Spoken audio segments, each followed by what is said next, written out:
Hi. Okay, so this is what I've been thinking about for the last 2 days. You know how entrenched the UK is in the war, the Ukraine-Russian war. And I was thinking about what is it about, I'm not going to say Britain, I'm going to say England, that not now, but for a very long time now, centuries, why has it despised Russia to such a great extent? Now, I know the geopolitical reasons. I get that, I understand it. I understand that Russia is such a huge country, why not divide it into units from which there might be a way for us to profit from it. I understand the geopolitical issues. I understand the question of trade and so on. All that I get. But on top of all that, there is something about Russia, I feel, that makes England looks at Russia with a certain degree of contempt or derision, or what is this antipathy due to? I think it's more than the usual things of trade and geopolitics. I detect a certain, this looking down, I think is the same case that England had about Spain to a large degree, until Spain was finally sort of totally defeated. And even by the 19th century, actually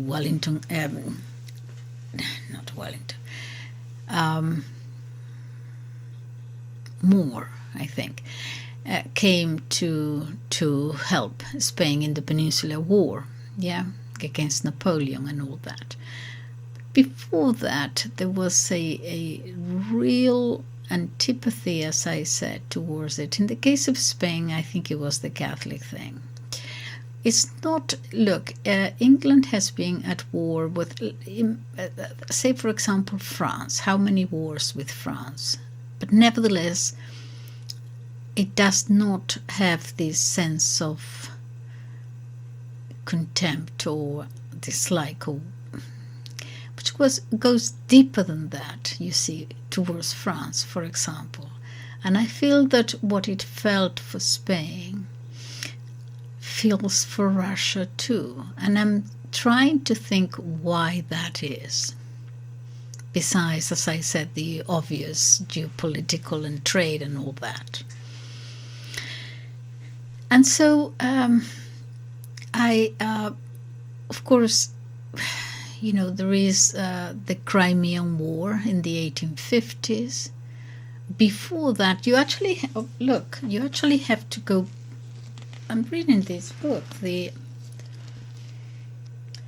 Britain, Russia and the Armed Neutrality of 1780. You have to go back to Catherine the Great, and already England and Russia were at loggerheads there. But it's not so much the war, it's the attitude towards the country that I find fascinating. I would like to know what else is there.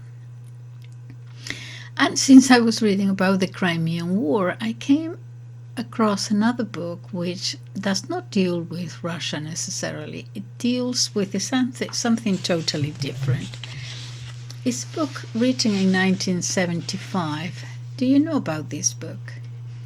On the Psychology of Military Incompetence by Norman Dixon, 1975. And in this book, it's a fascinating book.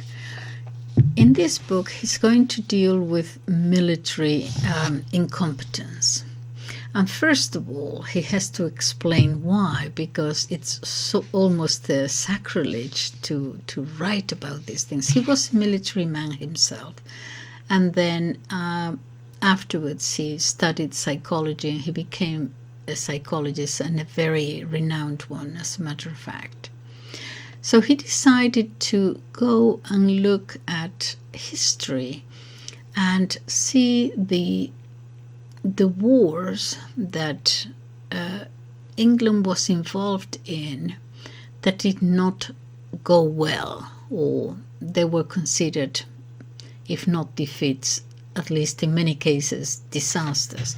And he gives the example of, for example, and this is how I got to it, one, the Crimean War, the Boer War, the Indian Interlude, the First World War, a number of them. And the first part of the book deals with explaining to the reader what happened and what the commanders and the generals did and should have done and they didn't do, and so on. And then in part 2 of the book, he goes, and those are facts, historical facts, okay? The second part of the book, he actually deals with, in each of those cases, the history, the history of the commanders, the people in charge, their childhood, what kind of personality they were, what moved them, or what they were repressing, all kinds of those psychological things. Okay, but it's fascinating. And he draws patterns of who are good leaders and who are not good leaders according to many different factors. So he uses those examples as a means of explaining what makes a good leader and what not. And first of all, he goes on for a while explaining why he had to write this book. It's not that he's against war, it's not that he's against the generals or anything like that. It's that in some cases there is incompetency, and we deal with that and we study that in many other areas of life, and he doesn't see why we couldn't study it psychologically in the case of commanders, military commanders.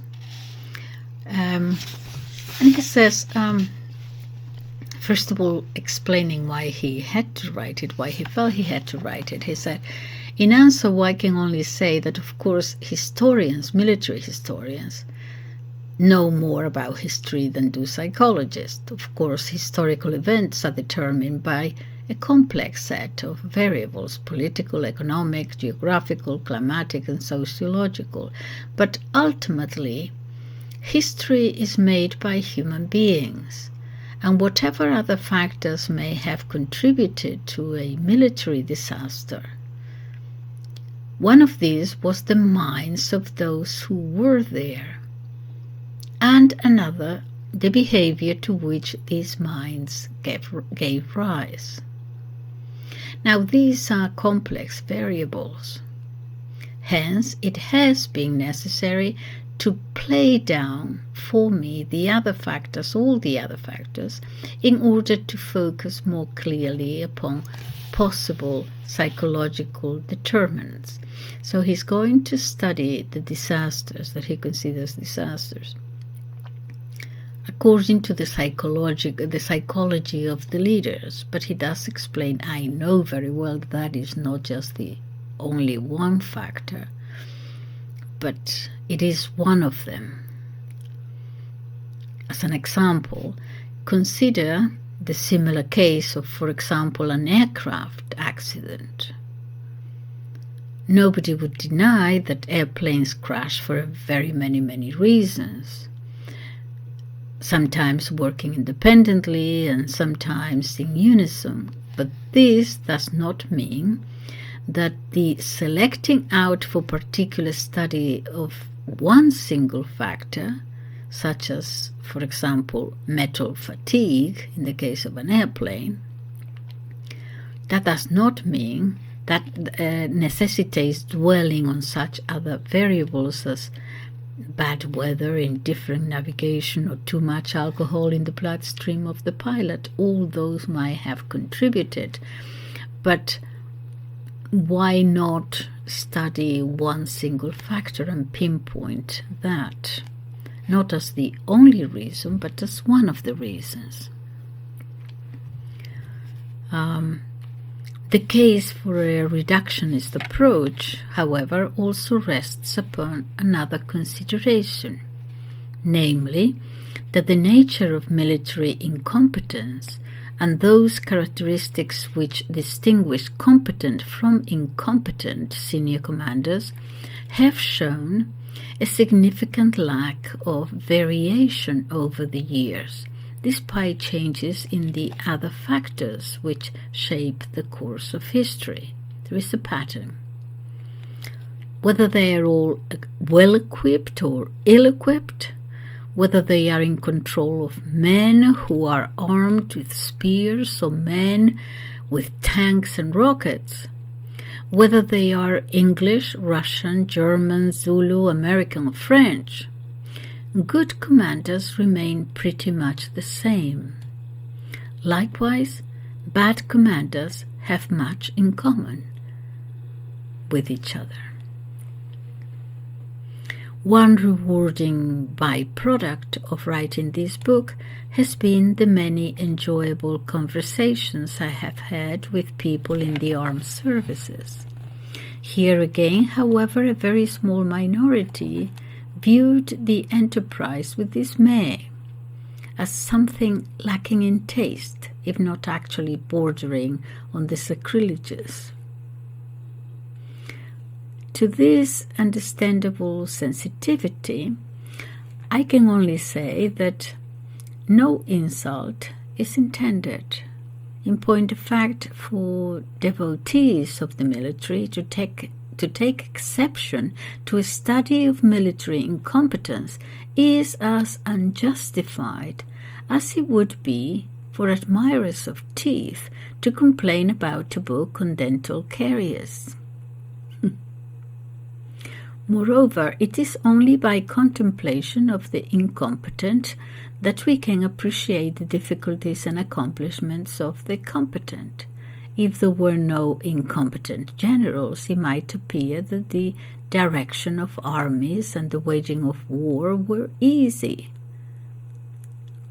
task, well within the compass of all who had the good fortune to reach the highest levels of military organization.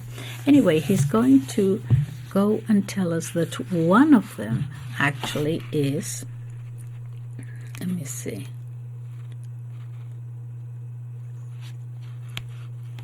yes, one of them is the fact that he feels in many cases they are not in a lot of cases they're not the most intelligent of human beings. Especially in the past, the commanders were chosen according to class and social status and so on. So that, perhaps the youngest son of an aristocratic family, the others would go into other areas, and so on. So also the fact that since there is a hierarchy in the chain of command, that fitting in is extremely important in many cases. I'll let him explain it to you, but it doesn't allow creativity in many cases. Another reason, he says, is pontificating to others. In other words, speaking down to them. This is what I say, and this is what I think, and this is what I have decided. And that's fine because you are at the top, but perhaps you should listen to your advisors. They might have something to say. Anyway, he let me tell you. Let me see if I can give you some examples. There is a case to answer. There are counter arguments, however, because they are surrogate father figures, the generals whom we so admire. Because they are surrogate father figures, people are only too ready and anxious to love their admirals and generals, particularly in time of war, of course. One has only to read Lowe's fabulous admirals to realize that even the most outrageous eccentricities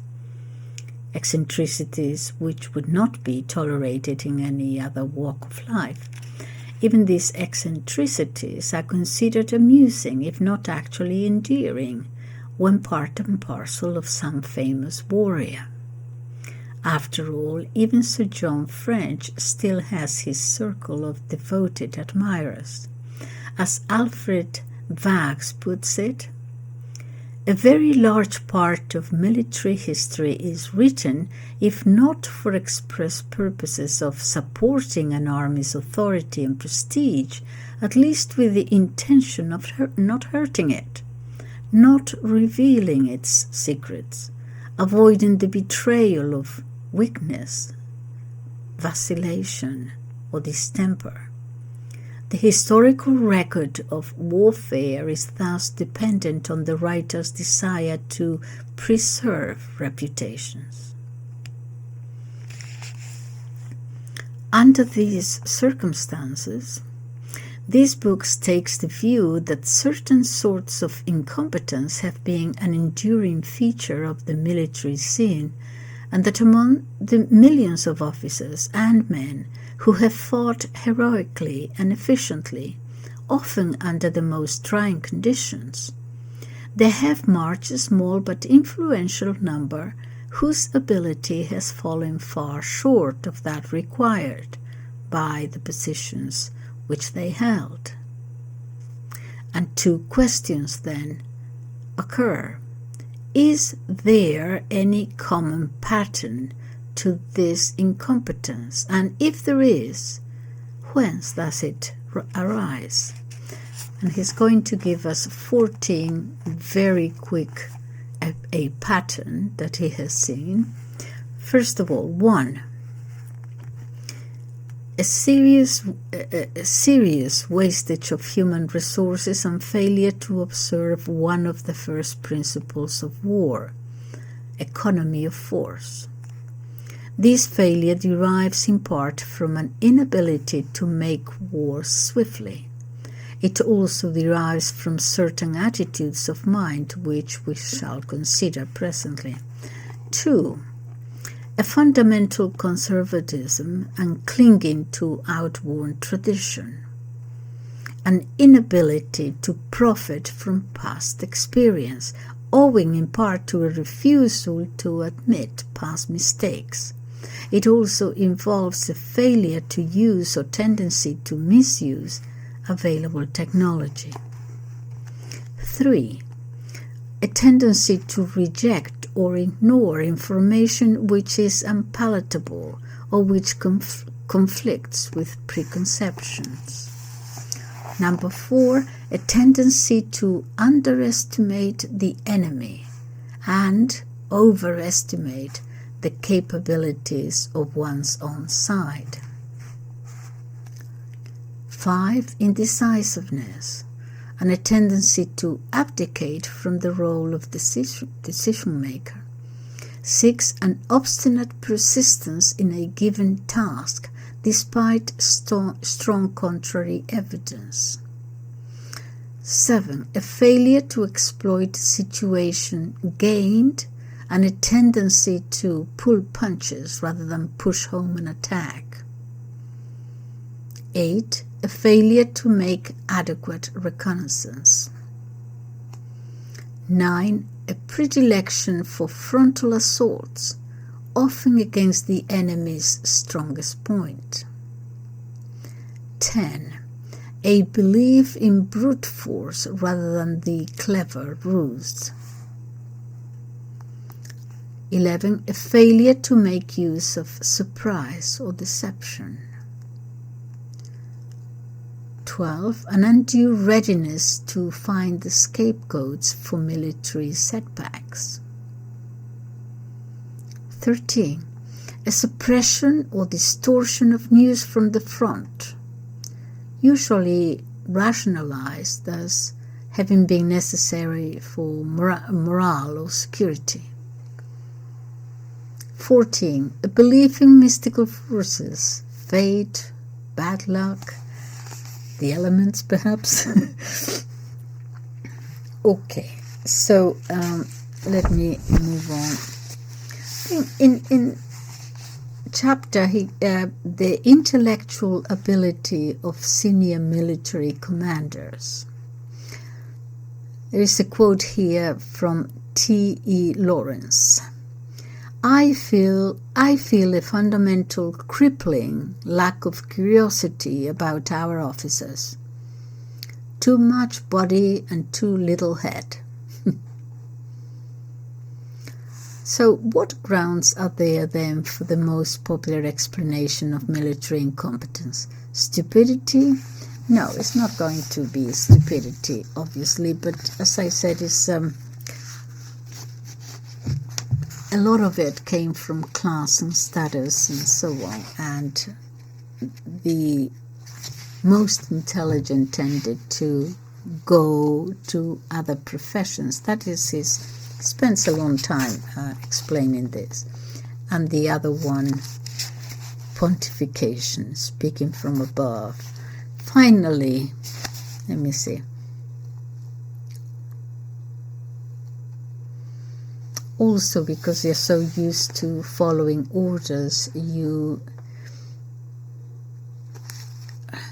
second ones in command, for example, that you tend to just fit in a hierarchy rather than think creatively. He says, fortunately, there are some who have seen the threat to originality and intelligent thinking in this approach. As recently as 1955, at the Sovereign Parade, the Duke of Edinburgh felt it necessary to say, and this is a quote from the Duke of Edinburgh, finally, as you grow older, try not to be afraid of new ideas. New or original ideas can be bad as well as good. But whereas an intelligent man with an open mind can demolish a bad idea by reasoned argument, those who allow their brains to atrophy resort to meaningless catchphrases, to derision, and finally to anger in the face of anything new.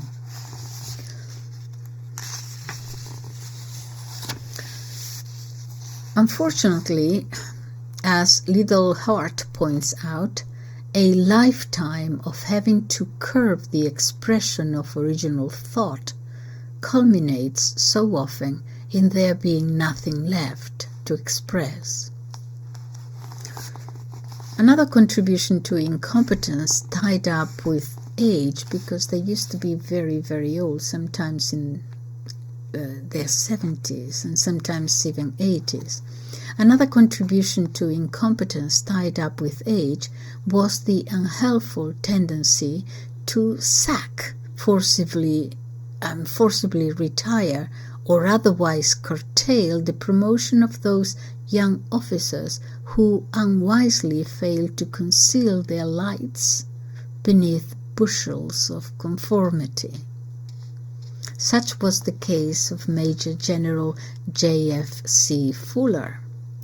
On December 13th, 1933, Fuller, one of the most intellectually gifted men ever to serve in the British Army, was placed on the retired list. This waste of talent resulted from the prejudice aroused by his fully borne out prophecies and the fact that he had dared to criticize those less gifted than himself. Now, at the time, Fuller had a champion At the time, Fuller had a champion in the then relatively junior General Ironside, who regarded his retirement, as a scandal and opined that Fuller had the best brain in the army. When, however, Ironside was in a position to reinstate Fuller, he immediately cried off, saying, "Oh, I couldn't do that. It would upset the turn of promotion." As Liddell Hart remarked, this was a sadly revealing example of how even a progressively minded soldier tended to be subservient to the law of bucking's turn. Bucking's turn is to promote according to seniority rather than merit. In fairness to Ironside, it should be added that in 1939 he did try to reinstate Fuller, but by this time, just 1 year before the army was nearly annihilated by the sort of armored forces which Fuller had been advocating, the reinstatement was scotched by the War Office. The relation between the roles of ignorance and pontification in military incompetence is not entirely simple. Firstly, in accordance with the principle that nature abhors a vacuum, ignorance tends to evoke pontification in those who wish to conceal their lack of knowledge, or for whom ignorance of the facts means that they feel free to express strongly held beliefs of a contrary nature. So the less you know, the more you pontificate, I guess. Rather more serious are those pontifications which aim to make nasty facts go away by the magical process of emitting loud noises in the opposite direction. Here are some utterances of this kind. Field Marshal Montgomery Massenburg, Chief of the Imperial General Staff, this is important, from 1926 to 1933. He said, "There are certain critics in the press who say we should organize the army again for a war in Europe. The army is not likely to be used for a big war in Europe for many years to come." Sir Ronald Charles, Master General of Ordnance, he said, "There is no likelihood of war in our lifetime." This was said at the time of Hitler's accession to power, and also before the last war, Sir Hugh Ellis, Director of Military Training, he said, "The Japanese are no danger to us and eager for our friendship." In a calling where the accuracy of the communication may be a matter of life or death, the predisposition to pontificate is a dangerous liability. Unfortunately, such a predisposition will be strongest in those like headmasters, judges, prison governors, and senior military commanders who for too long have been in a position to lord it over their fellow men. Unfortunately, such a predisposition will also be strongest in authoritarian organizations where the preservation of apparent omniscience by those above may be deemed of more importance than the truth. But the important thing about pontification is that, though an intellectual exercise, its origins are emotional. Closely allied to pontification are no less hazardous is cognitive dissonance. Now, I thought that cognitive dissonance was a new term, but it was already there in 1975. He's going to explain what it is, and then he's going to go into some kind of great detail about those who have it. Okay, so cognitive dissonance. This uncomfortable mental state arises when a person possesses knowledge or beliefs which conflict with the decision he has made. The following hypothetical situation should make the matter plain. This is an example, simple example. A heavy smoker experiences dissonance because the knowledge that he smokes is inconsistent with the knowledge that smoking causes cancer. Since he finds it impossible to give up cigarettes, he tries to reduce dissonance, i.e., tip the balance towards peace of mind, by concentrating on justifications for smoking and ignoring evidence for its risks. He may tell himself that the revenue from tobacco helps the government, i.e., he's therefore being patriotic, that he helps keep his weight down, and that it is a sort of a manly, sociable habit in the 1970s. At the same time, he may well refrain from reading the latest report on the relationship between smoking and lung cancer. If, on the other hand, he cannot avoid being confronted by tiresome statistics, he may well strive to reduce dissonance by telling himself and others that the correlation between smoking and cancer could just as well be taken to signify that people who are going to get cancer anyway tend to smoke in order to ward off the disease. In other words, you understand that it is a way of not facing it.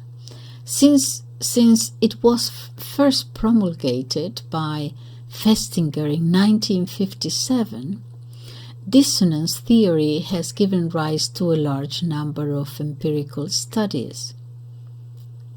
Though the precise nature of the underlying psychological processes is far from clear, there are certain conclusions which could have serious implications for military decision-making. They may be summarized by saying that once the decision, this is an individual, once the decision has been made and the person is committed to a given course of action, the psychological situation changes decisively.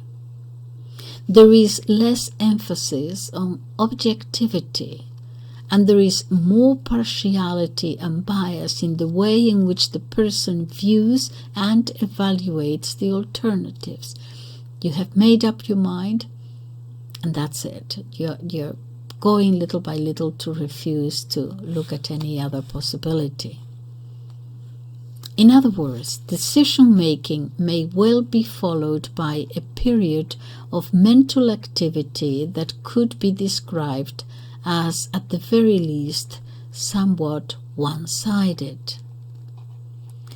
Since the extent of dissonance experience is a function of the importance of the decision made, it is likely that many military decisions eventuate in fairly severe forms of mental disquiet. But a military commander cannot afford to reduce dissonance when this involves closing his mind to or reinterpreting unpalatable information. While the costs of dissonance resolution by some military men may be inordinately high, the probability of these costs occurring is also very high. There are 3 reasons.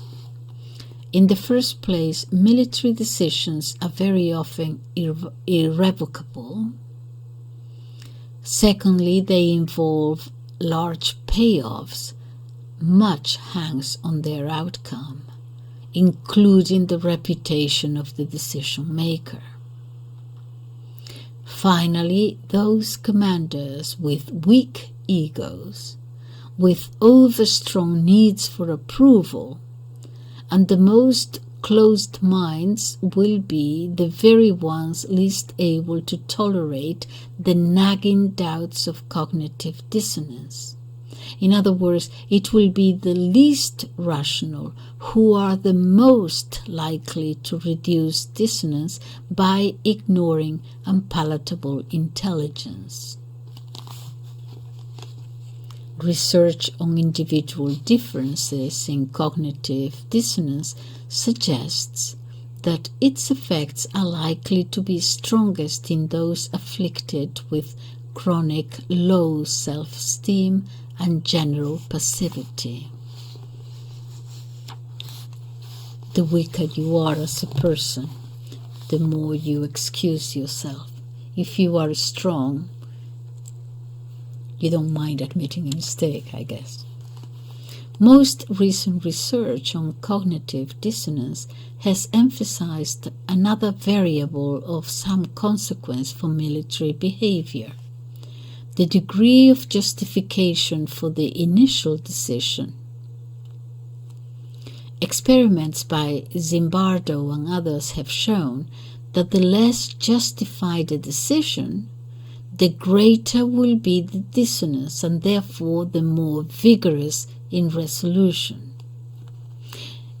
In short, an inability to admit one has been in the wrong will be greater the more wrong one has been, and the more wrong one has been, the more bizarre will be subsequent attempts to justify the unjustifiable.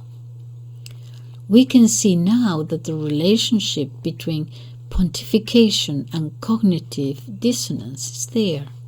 Pontification is one of the ways in which people try to resolve their dissonance. By loudly asserting what is consistent with some decision they have made and ignoring what is contrary, they can reduce their dissonance. Clearly, this particular concatenation of intellectual processes may prove very hazardous in a military context. Let me see what else. And just one more here.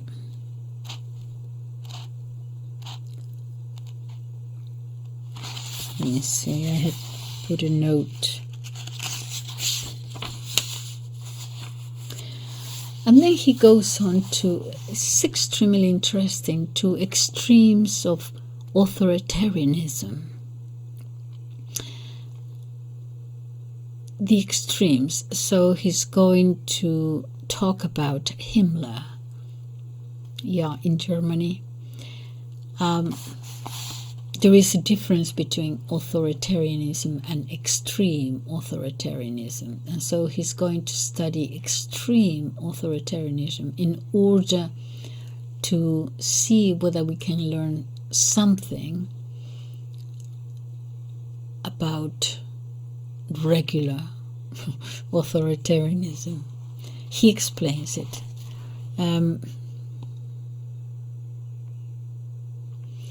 First of all, a quote from Winnicott, D.W. Winnicott. If society is in danger, it is not because of man's aggressiveness, but because of the repression of personal aggressiveness in individuals.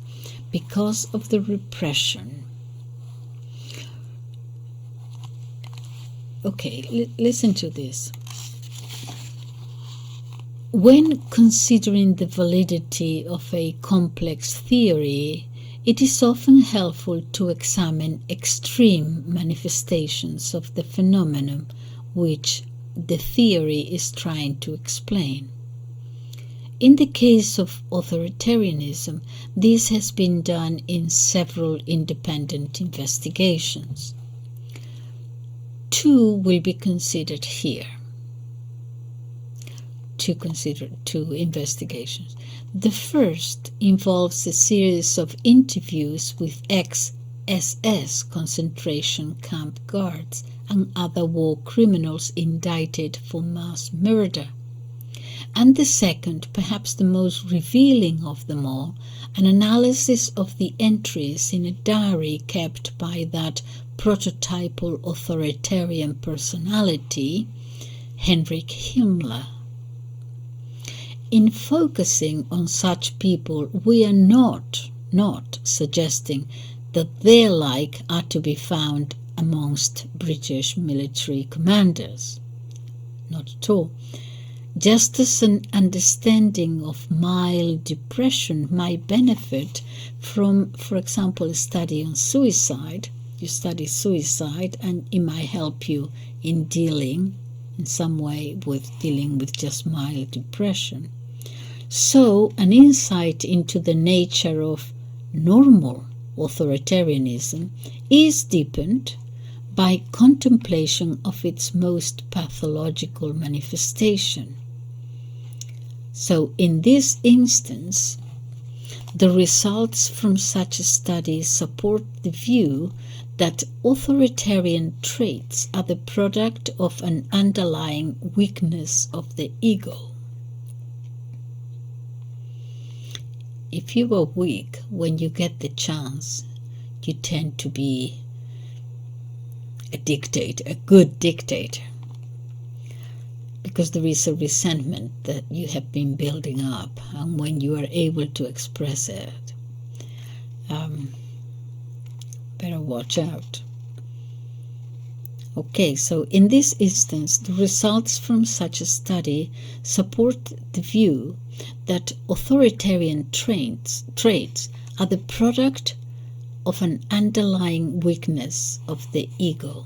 Thus, from the first study, it seems that the SS guards of the Third Reich were not, as popularly supposed, ideological fanatics. They were actually inadequate little men, for whom the satisfactions provided by the SS organization were tailor-made, all-powerful father figures, rigid rules of loyalty and obedience, and legitimate outlets for the hitherto pent-up and murderous hostility. The evidence suggests that these men had been emotionally deprived and subject to repressive discipline in their childhood. Bowing to the values of total obedience, sexual priggishness, and manly decency, they had come to despise those of tenderness, love, and sensitivity. The price paid for their loveless and restricting childhood was an insecure and weakened ego, fear and dislike of their own passivity, and groveling dependence upon the ordering and regulations of their lives by a powerful authority. One underlying problem of such personalities is that they are forced to renounce and then denounce that very part of themselves most in need. As one of them remarked, it was much better to be thought of as a hardened Nazi and a brutal murderer than a sissy. In a word, they were people who, when they are dying of starvation, come to despise evidence of hunger, for to do otherwise would be to admit to themselves the powerlessness of their plight.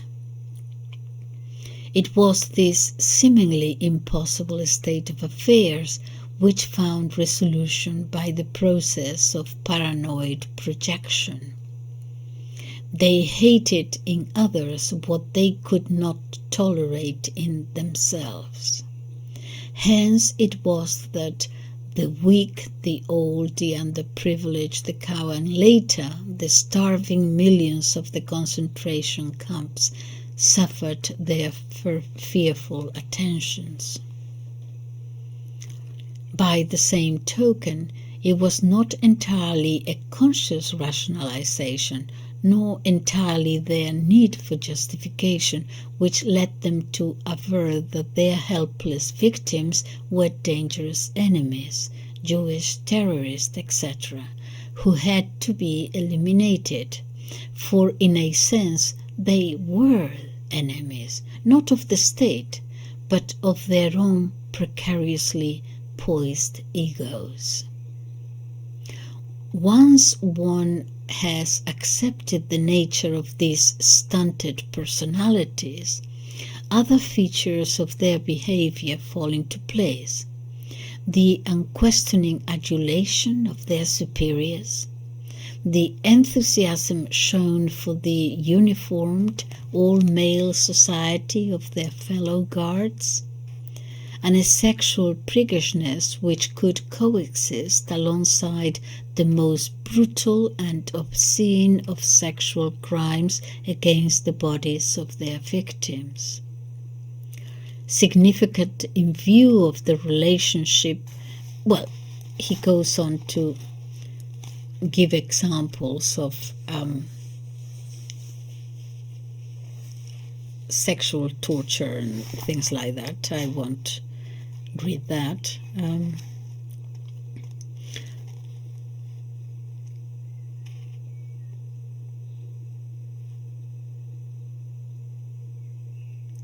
Even the relationship of some of these men to the excremental activities of their prisoners.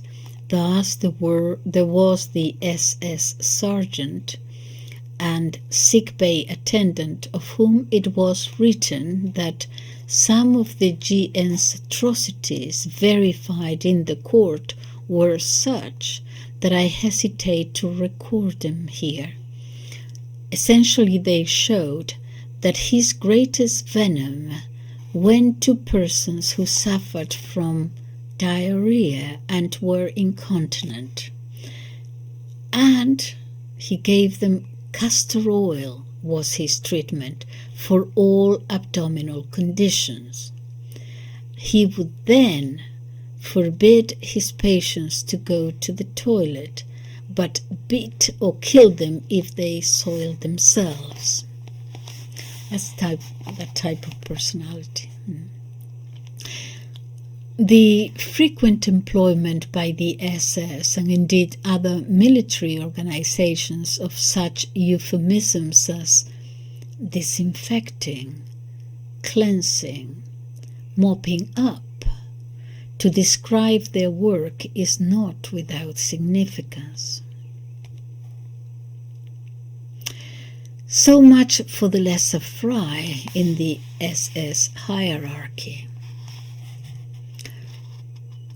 Any further doubts as to the concept of authoritarianism tend to dissipate when we contemplate their leader, Himmler. The others were small fry. Now we get to the big fish here. So well does this prim and pasty-faced ex-chicken farmer exemplify the general theory of authoritarianism that is worth spelling out the details. The theory supposes that authoritarian personalities are the product of status-anxious and repressive parents. Let me get a little glass of water here. The theory supposes that authoritarian personalities are the product of status-anxious and repressive parents. Himmler's father, small-town pedagogue and a terrible snob, fits this pattern. The theory maintains that fear of parental retribution for any display of, for example, sex or aggression, leads to a massive blocking of these drives and their attendant emotions. Himmler's diary, unlike that of most normal adolescents, is emotionally flattened, cold, and colorless. The theory contends that authoritarians help to sustain the suppression of their emotions by a refusal to look inwards. The entries in Himmler's diary are confined to the most mundane details of his daily life and lack any statements as to how he felt or thought about even those trivial issues. His writing is barren of emotion, devoid of rage or love, or any searching of the soul. According to this theory, an individual's fear of his own sexuality leads to projections. He imputes to others what he cannot tolerate in himself, and then, with smug self-righteousness, condemns them. The opprobrium which Himmler heaps on, for example, homosexuals and other sexual differences, leaves little doubt as to the nature of its origin in his own sexuality. Himmler's diary also gives evidence of another classic means for preventing the breakthrough of unacceptable impulses, a compulsive preoccupation with time. As the following excerpt shows, it reads like a railway timetable. His life seems to have been regulated by the clock, leaving no unfulfilled moments for dangerous spontaneity of action. For example, 8 o'clock, got up, ran errands, newspaper. 9, to Lordwood's. 11:45, ate at Lordwood's.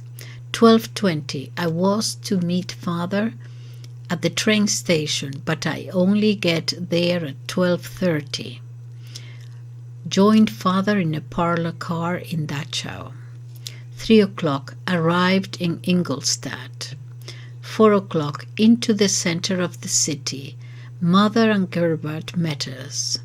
Drank coffee. As Lowenberg points out, this obsessive programming of the day's events is one more example of the relationship between authoritarianism and so-called anal traits, for it could well be that strict toilet training, which with bowel activity restricted to a particular time of day, forces the small child, to acquire not only a rigid sense of timing, but also the tendency to equate orderliness with temporal regularity. It will be recalled that anxiety over status plays a significant role in authoritarianism. Once again, Himmler runs true to form. Like his father, he was a terrible snob, so obsessed with status and position that everyone referred to in his diary is meticulously prefixed by his correct rank and title. In accordance with the theory, Himmler's diary contains striking evidence of strong reaction formation, that is, unconsciously determined counter tendencies against his suppressed hostility. He describes himself as moved to tears by the sight of a young girl coming into conflict with her unyielding and stiff-necked father, and is similarly stricken on another occasion by a poor old woman's poverty and hunger. Any doubts one might have as to the real reason for these sentiments tend to wane when it is remembered what this same individual did to some millions of young girls and elderly women. And so it goes on. There is hardly a feature of this American theory which is not exemplified by Himmler. In some respects, of course, in the extent of his anti-Semitism and cold hostility, he is a grotesque caricature of the authoritarian personality which they describe. In yet other aspects, he illustrates a point made elsewhere in this book, namely the way in which authoritarian personalities are drawn towards ideologies, organizations, and relationships which promise to fulfill their neurotic needs. For Himmler, there were three such: rigid self-control, a denial of his underlying passivity, and a need to quell doubts about his masculinity, an anxiety clearly expressed in the equation which he made between weakness and effeminacy. Under the circumstances, it is hardly surprising that he prospered in the tough, aggressively masculine world of the SS. As uniformed police chief, with power of life and death over millions, but always under the shadow of Hitler, in an organization rigidly controlled by rules and regulations, working in the hierarchical and bureaucratic world of military administration with its schedules and registers and dossiers, every facet of his damaged personality found expression and reward. For such a man, Nazi ideology acted like a magnet. For Himmler, masculine identity meant fighting, wearing a uniform, and being in the military. The forced quality of his values of strenuousness, hardness, and impulsive overactivity indicate that their underlying purpose was to ward off feelings of passivity, weakness, and non-being. It is also likely, as Dix points out, that the cult of manliness, which Himmler fostered in the SS, owed, on the one hand, quite a lot to his own physical imperfections, the weak chest, narrow shoulders, fatty contours, and myopic eyes, and on the other, something to his thinly veiled homoerotic tendencies.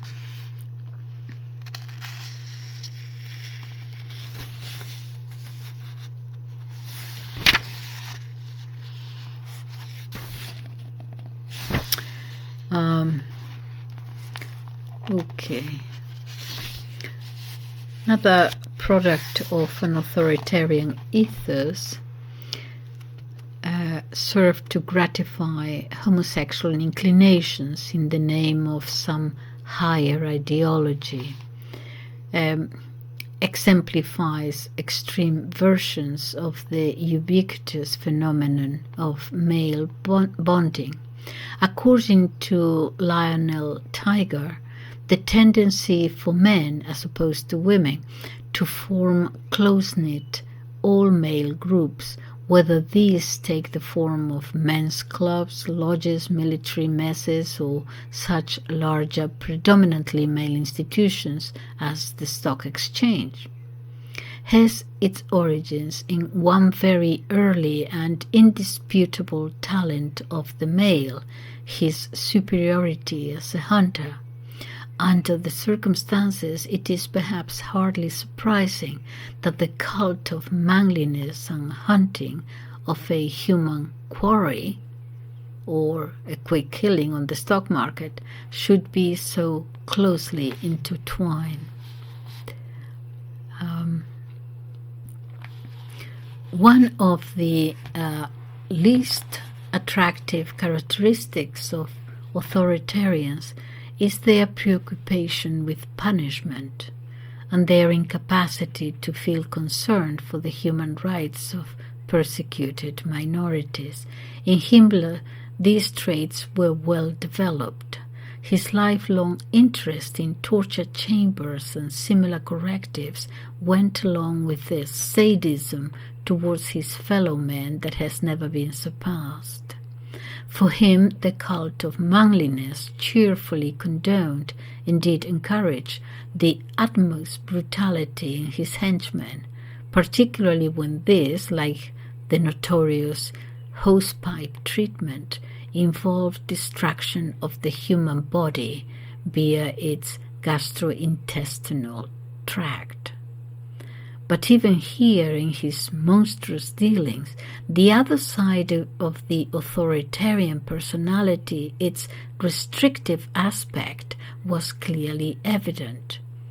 Thus, his extermination of the Jews had first to be legalized by the simple expedient of changing the law regarding Jewish rights.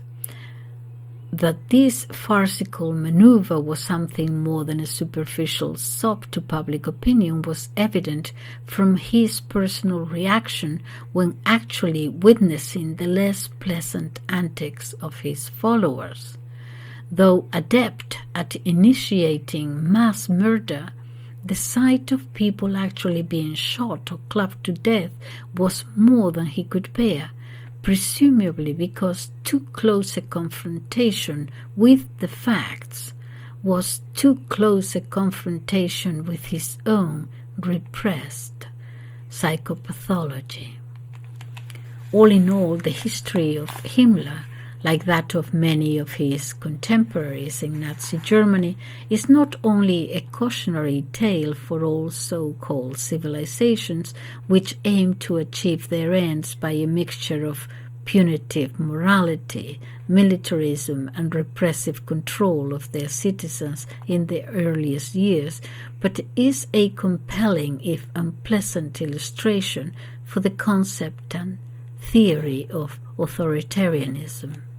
Such evidence, moreover, sets light on two other sorts of military incompetence, that which results from the over-control of aggression and that which arises from delusional thinking. When discussing military organizations, the point was made that one of the greatest problems facing such groups was not so much the display of aggression as the control of aggression. Since their stock in trade is violence, their task, from a decision-making point of view, becomes one of deciding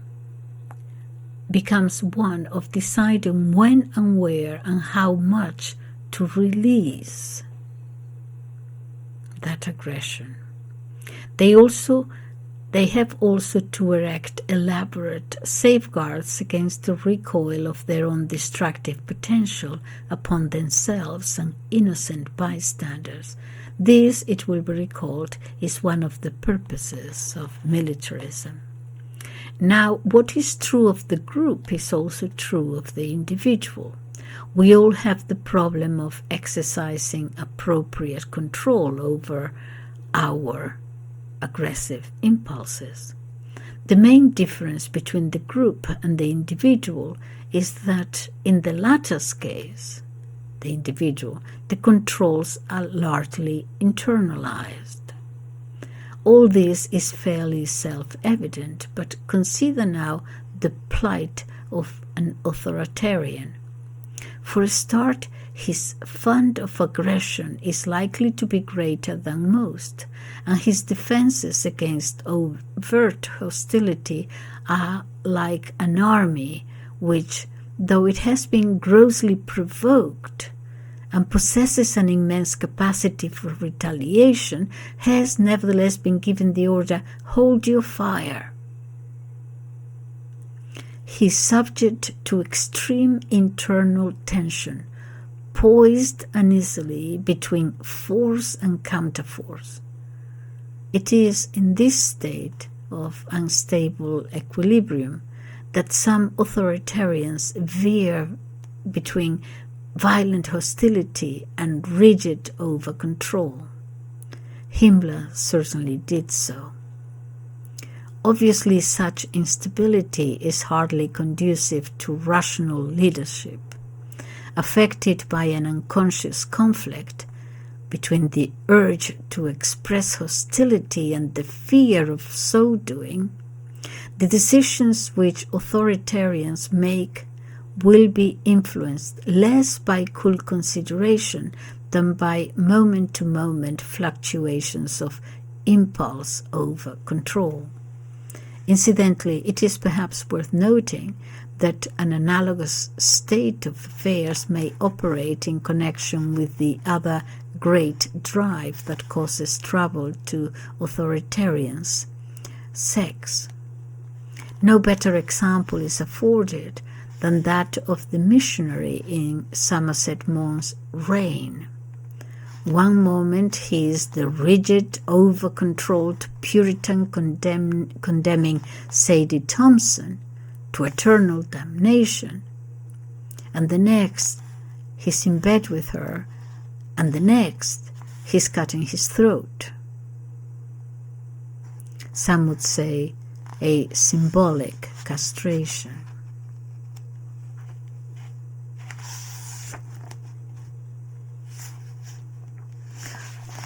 One more example.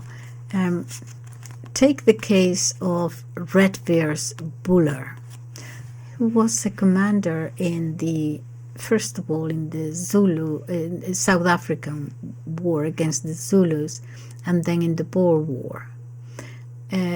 In the first war, he was greatly admired, and he even got the Victoria Cross. But in the second one, he retreated and made a mess of the whole thing. So take the case of Redvers Buller. He was also apparently, in the first one at any rate, extremely violent. Let's hear it. As a child, he was renowned for the extreme violence of his temper, but later, as an adult, someone said, what struck me most with Buller was the perfect control he had over his temper, so great indeed that I wondered if he had a temper or not. It seems that, presumably blocked by the gentle injunctions of his anxious mother, Buller's natural aggression had to be rerouted, for as a young man and junior officer, he became known for the brave and violent way he set about those various, what he used to call dark-skinned races, whom without distinction he labeled savages. But even then, the underlying conflict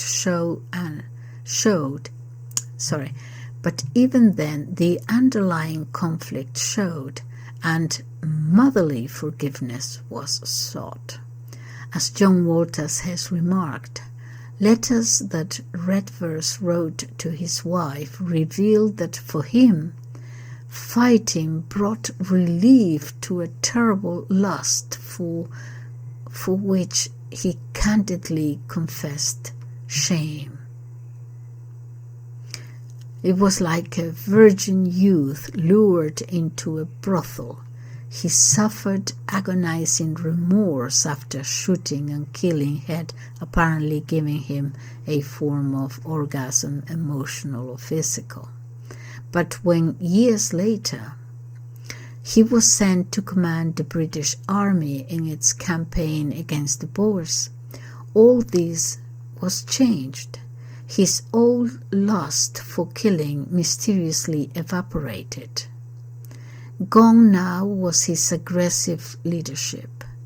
The erstwhile veritable god of battle, to use Wolseley's description, dropped into the role of an overcautious and vacillating old woman, as harmless to the enemy as he was embarrassing to his own side. Age and the mother had claimed him in the end. This pattern of psychological processes is no indictment of Buller. Its best and worst aspects may be found respectively in the nicest and nastiest of people. Compare the kindly, lovable said Redvers, whose personality, so valuable in the sphere of administration and reform, served him so badly in the role of commander-in-chief, with that arch-authoritarian Himmler. Both had a lust for killing and resources of murderous hostility when set against inferior peoples. This is in quote. Both had a great capacity for efficient administration. Both showed signs of sexual inhibition. Both were prone to fits of compassion and excessively overprotective feelings towards certain other people. In Himmler's case, those apparently tender feelings extended to young girls and old women. The objects of Buller's solicitude were his mother and the troops serving under him. Both manifested a compulsive desire for status and social approval. In this connection, it has been suggested that Buller's ardent dislike of General Gordon was apparently inspired by his jealousy of Gordon's ever greater popularity with the British public, and both in times of stress use food and drink as an anodyne for anxiety. This regressive habit took the form of a penchant for cream cakes in the case of Himmler, while Buller consumed such gigantic meals of rich fare washed down by quantities of Veuve Clicquot that the wagon train of food and champagne which followed him on active service became a byword in the army. Finally, both these men displayed delusional, unrealistic thinking when things went wrong. In Himmler's case, this was precipitated by Hitler's demise, and in Buller's by his appointment as senior commander in South Africa. The common denominator of these precipitants is that, in both cases, these men had suddenly found themselves bereft of that one essential for an authoritarian's peace of mind, someone higher up, an all-powerful parent figure. All in all, the symptoms of over-control in an authoritarian person may be likened to what happens when a nervous learner driver in a powerful car is suddenly deserted by the instructor. He slams on the brakes. Anyway, I won't read you anymore. But so what he goes on to say, as I said, is in different wars, he actually analyzes the leaders of those wars. And it's fascinating. Anyway, I hope you enjoyed it. Thank you for listening. Bye-bye.